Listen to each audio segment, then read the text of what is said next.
जब हम विकास करते हैं तो उस विकास में सबका साथ और सबका विकास शामिल होता है। जानना चाहेंगे, एक तरफ बीजेपी पसमार्दा समाज को आगे जो है बढ़ाने का काम कर रही है, साथ लेके चलने का, वहीं दूसरी तरफ जो है मुस्लिम समुदाय के जो है मस्जिदों को बढ़ा जा रहा है, क्या कहेंगे? सरकार कभी ऐसे काम नहीं करती है, ना ही ऐसा कोई मामला हमारे ध्यान में है। अभी अपने यहाँ हरियाणा के अंदर नमाज जो पढ़ रहे थे मस्जिद के अंदर, वहाँ हमला हुआ, वहाँ पे भी तो बीजेपी की सरकार है। मेरी क्या अब तक जानकारी नहीं है? बरेली के अंदर भी साध्वी प्राची आई थी, उन्होंने कहा था कि मुस्लिम बहनें जो हैं हिंदुओं से शादी करें, क्या कहेंगे? मुझे मालूम है। कोई जानकारी नहीं है।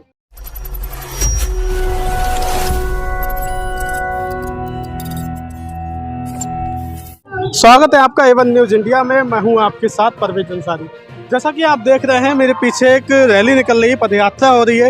यहाँ पे राष्ट्रवादी पसमार्दा महाज के राष्ट्रीय अध्यक्ष आतिफ रशीद साहब इस समय पदयात्रा में शामिल हैं और वो एक अभियान के तहत गाँव-गाँव चलो घर घर चलो अभियान के तहत लोगों को जागरूक कर रहे हैं। खासकर पसमार्दा समाज के लोगों को वो जागरूक कर रहे हैं। यहाँ पे प्रदेश प्रभारी फैसल मंसूरी साहब भी हैं, प्रदेश अध्यक्ष भी हैं और भी तमाम यहाँ पे जो है संगठन के पदाधिकारी हैं। हम बात करेंगे फिलहाल अभी तो जो प्रदेश प्रभारी हैं फैसल मंसूरी जी, उनसे जानेंगे आखिर इस अभियान का क्या लक्ष्य है। अभी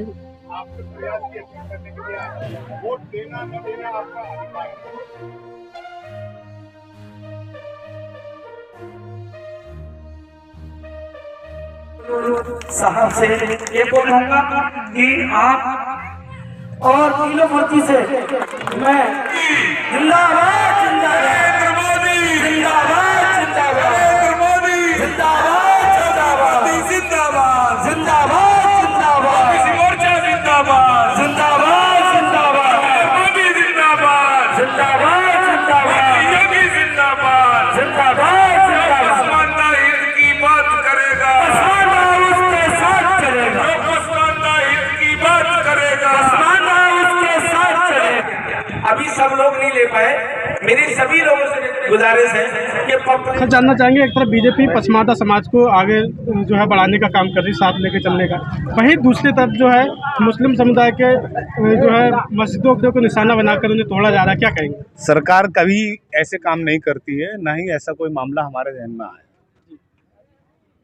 अभी अपने यहाँ हरियाणा के अंदर नमाज जो पढ़ रहे थे मस्जिद के अंदर, वहाँ हमला हुआ, वहाँ पे भी तो बीजेपी की सरकार है। मेरी क्या अब तक जानकारी नहीं है? बरेली के अंदर भी साध्वी प्राची आई थी, उन्होंने कहा था कि मुस्लिम बहनें जो हैं हिंदुओं से शादी करें, क्या कहेंगे? मुझे मालूम है। कोई जानकारी नहीं है। अभी आपने राशन का मुद्दा भी तमाम योजनाएं गिनाई थी, क्या लगता है राशन में जो घटतौली हो रही है तो इसमें किसका हाथ है? यार ये मेरे मुद्दे नहीं है ना, आप मुझसे ये गांव-गांव चलो घर घर चलो अभियान के मुद्दे पे बात करिए। तो इसका क्या लक्ष्य जो आपका ये अभियान चल रहा है? मैं बताता हूँ, शुरू से करिए आप। अब हम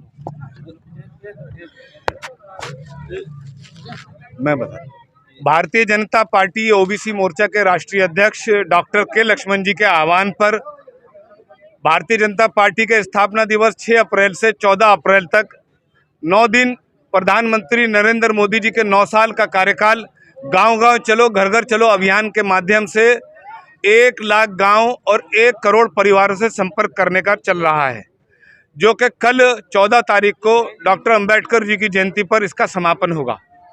मैं आज उत्तर प्रदेश के बरेली में यहाँ इस गांव में आया हूँ।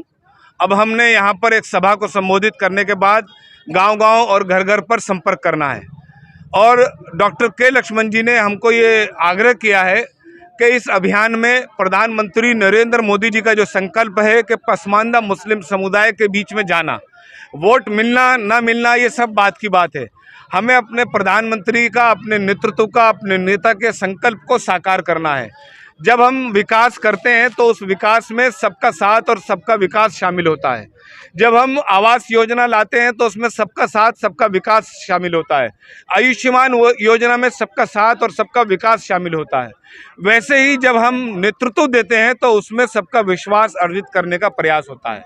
अब हम इस गांव-गांव चलो घर घर चलो अभियान के माध्यम से उत्तर प्रदेश नहीं पूरे देश के लगभग 1 लाख गाँव में जा रहे हैं, जिसमें 3 से 4 हज़ार पसमार्दा बहुल्य गाँव में जा रहे हैं और वहाँ पर जाकर केवल एक ही बात कर रहे हैं कि पिछले 9 साल में प्रधानमंत्री नरेंद्र मोदी जी ने एक भी योजना ऐसी नहीं बनाई है जो केवल हिंदुओं के लिए है। योजना सबके लिए है, हिस्सेदारी सबके लिए है, लेकिन वोट में हिस्सेदारी में कहीं ना कहीं मुस्लिम समुदाय और विशेषकर पसमानदा समुदाय पिछड़ जाता है, छिटक जाता है, क्योंकि उनको उनके तथाकथित भूमाफिया टाइप नेता और वो लोग जो गुंडाई और क्रिमिनली में मशहूर हैं, ऐसे लोग उनको अटकाने, भटकाने और लटकाने में उनको राजनीतिक मुद्दों से, उनके विकास के मुद्दों से भटकाकर नए नए मुद्दों की तरफ मोड़ देते हैं। हम उनसे सबसे ये अपील कर रहे हैं कि 2024 के चुनाव में सरकार तो बनने जा रही है, उस सरकार में पसमानदा मुस्लिम समुदाय का भी प्रयास शामिल हो जाए। इस वक्त हमारे साथ मौजूद हैं राष्ट्रवादी मुस्लिम पसमानदा महाज के प्रदेश कोषाध्यक्ष डॉक्टर फ़हीम अहमद जी। यहाँ पे एक कार्यक्रम अभी हुआ था जिसमें राष्ट्रीय अध्यक्ष आतिफ रशीद साहब यहाँ पे आए हुए थे और उन्होंने जो है पसमानदा समाज को काफ़ी जागरूक किया था। और उनका जो अभियान चल रहा है, जिस अभियान के तहत वो आए थे, गांव गांव चलो घर घर चलो अभियान के तहत, तो अभी हम इनसे जानेंगे, डॉक्टर फ़हीम अहमद जी हमारे साथ जो मौजूद हैं, इनसे हम जानेंगे आखिर पसमानदा में ऐसा इन्हें क्या लगा जो पसमानदा को जागरूक कर रहे हैं, और इस संगठन को जो उन्होंने ज्वाइन किया था, दिलचस्पी कहाँ से आई थी। सबसे पहले हमारे चैनल एवन न्यूज़ इंडिया में आपका स्वागत है। सबसे पहले तो मैं अपना इंट्रोडक्शन देना चाहूँगा। मैं डॉक्टर फ़हीम अहमद, राष्ट्रवादी मुस्लिम पसमानदा महाज प्रदेश कोषाध्यक्ष और ब्रिज क्षेत्र प्रभारी। आज जिस तरीके से जो हमारा प्रोग्राम हुआ था और ये जनसभा हुई है, इसके बारे में मैं आपको बताने से पहले ये बताना चाहूँगा कि राष्ट्रीय अध्यक्ष ओबीसी मोर्चा भारतीय जनता पार्टी के डॉक्टर के लक्ष्मण जी के आह्वान पर माननीय प्रधानमंत्री नरेंद्र मोदी जी के नेतृत्व में 9 साल का कार्यकाल 9 दिन घर घर जा कर के घर घर चलो गांव गांव चलो अभियान को चलाना था। जन कल्याण योजनाओं के बारे में बताना था, जो भारत सरकार और उत्तर प्रदेश सरकार ने जो जन कल्याण योजनाएं चलाई हैं कि किसी के साथ कोई भेदभाव नहीं किया गया है। अगर जो योजनाएं हिंदुओं को मिली हैं वो मुसलमानों को भी मिली हैं, इसी कड़ी को लेकर के। और मैं आगे ये बताना चाहूँगा कि ये जागरूक कहाँ से हुए। राष्ट्रवादी मुस्लिम पसमानदा महाज जो है वो पिछड़ा हुआ मुस्लिम समाज में पिछड़ा हुआ वर्ग है, पिछड़ी जाति का मुसलमान है, जो मुसलमानों में इसकी संख्या 85% है।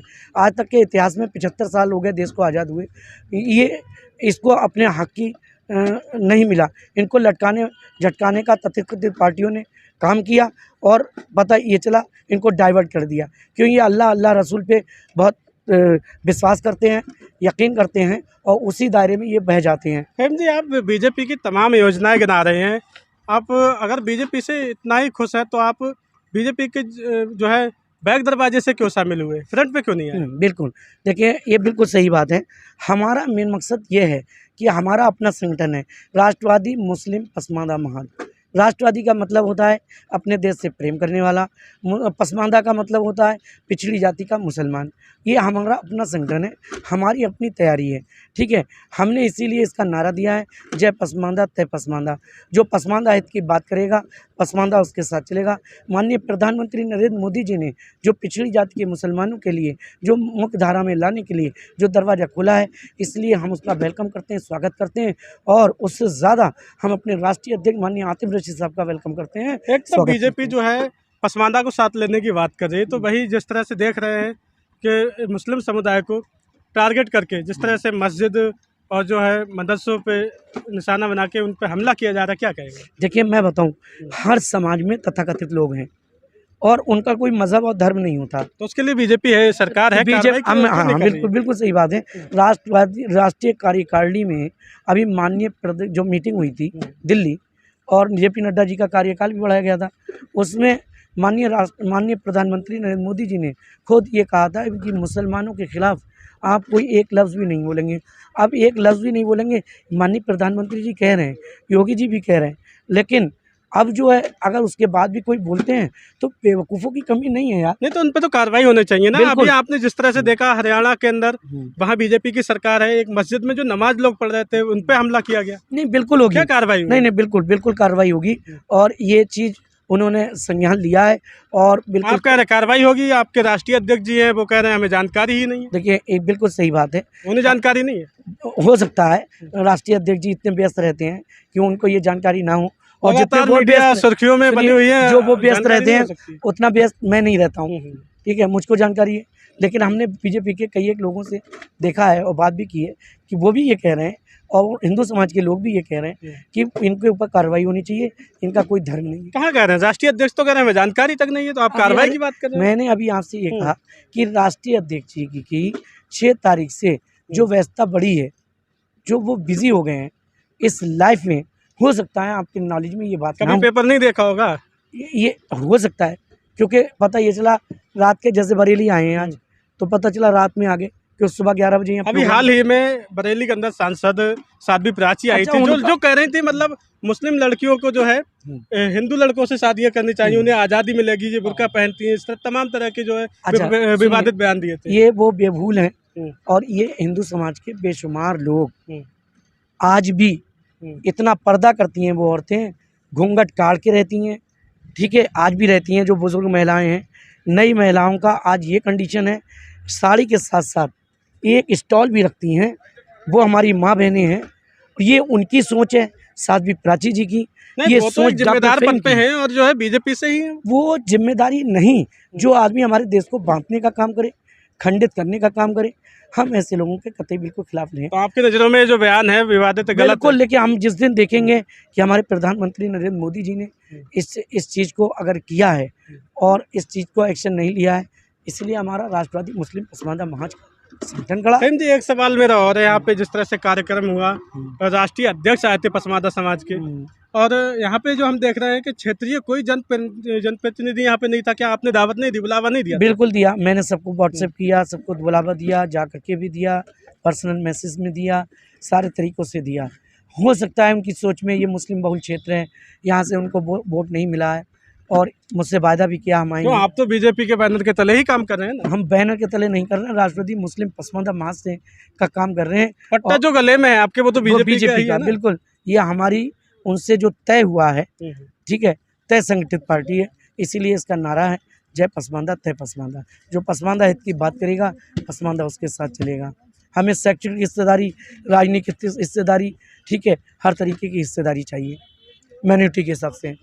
तो ये डॉक्टर फ़हीम अहमद जो पसमानदा महाज के जो है प्रदेश कोषाध्यक्ष हैं, इनसे हमने जो है बात की। इन्होंने बताया कि अभी जिस मुद्दे को लेकर हमने बात की थी राष्ट्रीय अध्यक्ष जी से, साध्वी प्राची जी को लेके, और जो है हरियाणा के अंदर जिस तरह से हमला हुआ था सोनीपत के अंदर मस्जिद पे, तो उन्हें जानकारी नहीं है। लेकिन जो प्रदेश कोषाध्यक्ष हैं, उन्होंने बताया शायद उन्हें जानकारी नहीं होगी, लेकिन जो भी जानकारी है कार्रवाई की इन्होंने बात की है।